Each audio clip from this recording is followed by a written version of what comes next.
Ito yung one of my favorite na kainan nila Coco and Nabi. Itong Anti-Ant Pet Double Bowl.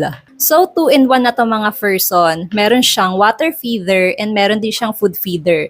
Ito yung kanyang tubigan. So, ilalagay mo lang siya dyan ng paganyan. And ayan, automatic lalabas yung tubig. At meron siyang ito, takip para hindi masyadong mababasa yung mga nguso ng mga fur babies natin. Yung isa sa nagustuhan ko talaga dito is pwede ka maglagay ng tubig dito. Ganyan. Para hindi aakyatan ng langgam yung kanilang pagkain. So yan, ikaw nang bahala kung gano'ng kadaming tubig yung ilalagay mo. Basta yung hindi makakakit yung langgam. Yun yung pinaka nagustuhan ko dito. Stainless steel na rin to mga person. Ayan, hindi siya kinakalawang.